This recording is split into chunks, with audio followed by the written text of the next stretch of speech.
भाई मेरे सगे भाई ने मुझे धोखा दे दिया। मेरी बेटी पहले दिन काम पे गई, आपके साथ रोने लग पड़ी। भाई मेरी बेटी ने मुझे जो बातें बताई वो सुन के मैं अपने आप को चपेटे मारने लग पड़ी। मैंने किसी का क्या बिगाड़ा है, तो हमारे साथ ऐसा क्यों हो रहा है?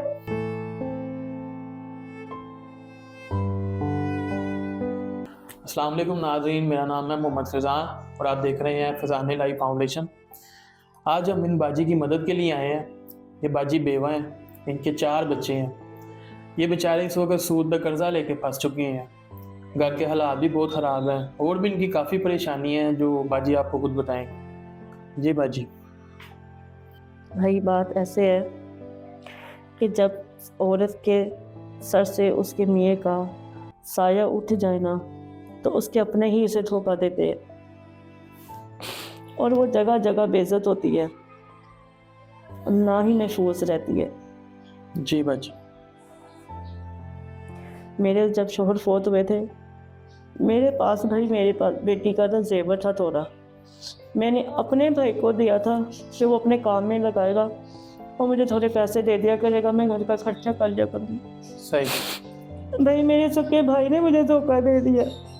क्या किया उन्होंने? भाई हमारा जेवर लेकर भाग गया। बहुत ही अफसोस की बात है। बस भाई हमें तो पता चला कि उसने और भी लोगों के साथ फ्रॉड किया, किसी के घर के झूठे कागज बना के उसे बेच गया। जब हमें पता चला हम सारी रात रोते रोते भाई हमें सुबह के अजाने हो गई और हमें होश ही नहीं।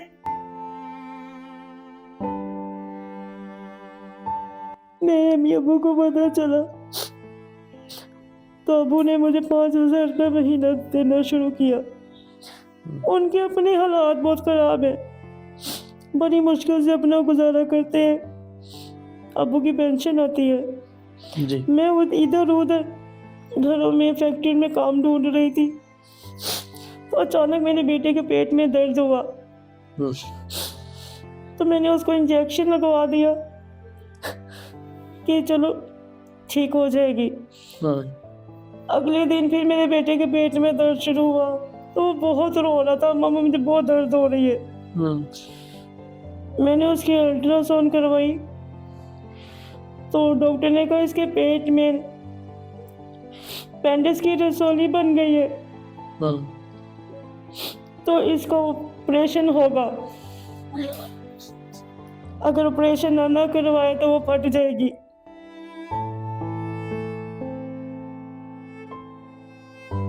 भाई मेरा दिमाग इतना खराब हो गया कि ये डॉक्टर साहब क्या कह रहे हैं। मैंने अपने बेटे को पकड़ा, सरकारी हॉस्पिटल चली गई, पर डॉक्टरों की हड़ताल थी। मैंने अपने बेटे को पकड़ा, प्राइवेट हॉस्पिटल में चली गई। वहाँ पर डॉक्टर कहते हैं कि ये सारा खर्चा 70 से 80 हज़ार रुपये में लगेगा। भाई मैं सर पकड़ के बैठ गई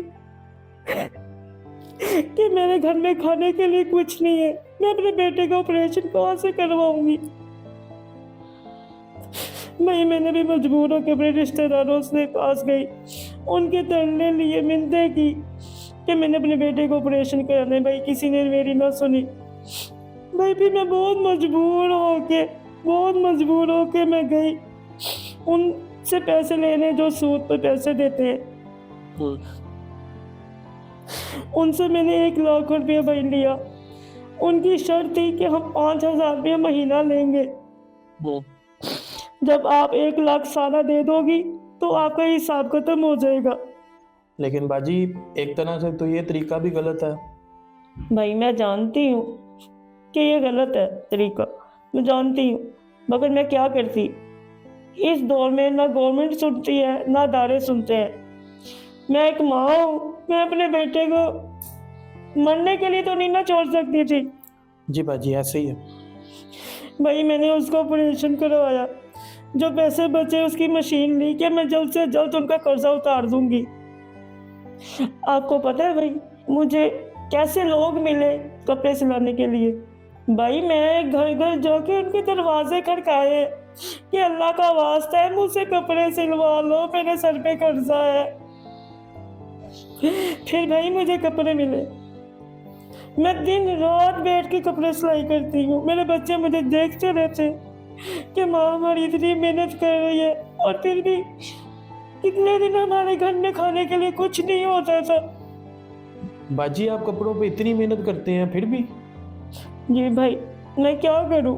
8,000 रुपये किराया दे देती हूँ, बाकी बिल दे देती हूँ, जो उसे थोड़े से पैसे बचते हैं उससे घर का खर्चा नहीं पूरा होता।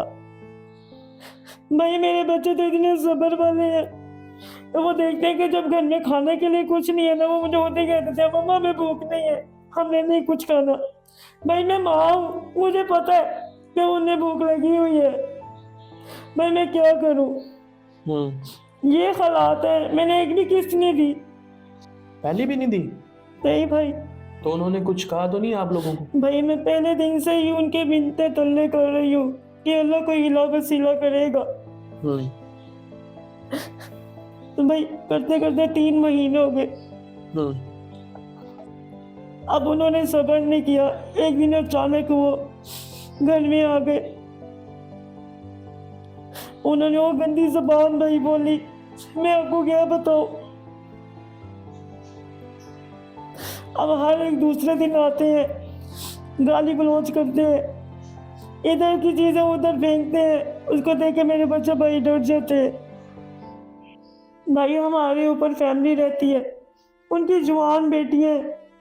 उन्होंने मालिक मकान से शिकायत की है कि हमने यहाँ पर तमाशा लगाया हुआ है, यहाँ का माहौल खराब किया हुआ है। भाई ये सुन के मैं बड़ी परेशान हुई। मुझे देख के मेरी बेटी ने कहा कि मम्मा परेशान ना हो, मैं से नौकरी पे जाऊंगी तो मैं पैसे लेके आऊंगी, हम उनको कर्जा उतार देंगे। भाई मेरी बेटी पहले दिन काम पे गई, आपके साथ रोने लग पड़ी। उसने मुझे ऐसी बातें बताई कि मैं आपको नहीं बता सकती। बस मैं ये कहूंगी कि ये मुआशरा ठीक नहीं है। भाई मेरी बेटी ने मुझे जो बातें बताई वो सुन के पता नहीं मेरे दिमाग को क्या हुआ, मैं अपने आप को चपेटे मारने लग पड़ी, दीवारों पे सर मारने लग पड़ी। और मैंने उस टाइम कहा कि मैंने किसी का क्या बिगाड़ा है, तो हमारे साथ ऐसा क्यों हो रहा है। भाई मेरी बेटी मुझे पकड़ने के लिए आगे आई। मैं इतनी बदनसीब, मैंने उसको धक्का दिया, वो दीवार पे जाके लगी, उसके सर से खून निकलने लग पड़ा।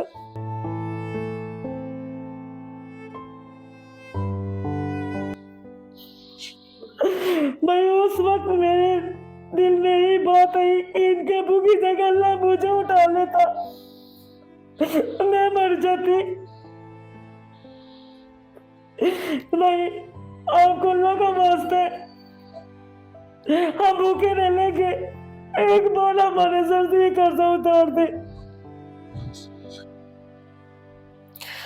बाजी जो भी करना है अल्लाह ने करना है, लेकिन हम कोशिश कर सकते हैं, अल्लाह आसानी करेगा। हमें आपके कर्ज़े के बारे में पता था तो हम ये फाउंडेशन की तरफ से 20,000 लेकर आए हैं। ये आप बिस्मिल्लाह करेंगे। भैया आपकी बहुत मेहरबानी है, कोई आपका बात होता भी। आमीन। और नाज़रीन, इनकी परेशानी है, इनकी तकलीफ़ें आप सुन रहे हैं, देख रहे हैं। आप देखें, ये हैं असल हकदार लोग, ठीक है। इस मुश्किल के टाइम पे उन्होंने कर्जा ले लिया हुआ है, वो मान भी रहे हैं कि चीज़ गलत है, लेकिन वो बेचारे अकेले थे, परेशान, मजबूर हो के उन्होंने लिया है, अब मुसीबत में है। लेकिन हम इंशाल्लाह इन्हें इस मुसीबत से निकाल सकते हैं। आपसे गुजारिश है, इनका कर्जा उतारने में हमारा साथ दें। इंशाल्लाह अल्लाह पाक हमारे लिए आसानी करेगा। अल्लाह हम सबको इस नेकी की जज़ा देगी। अस्सलाम वालेकुम।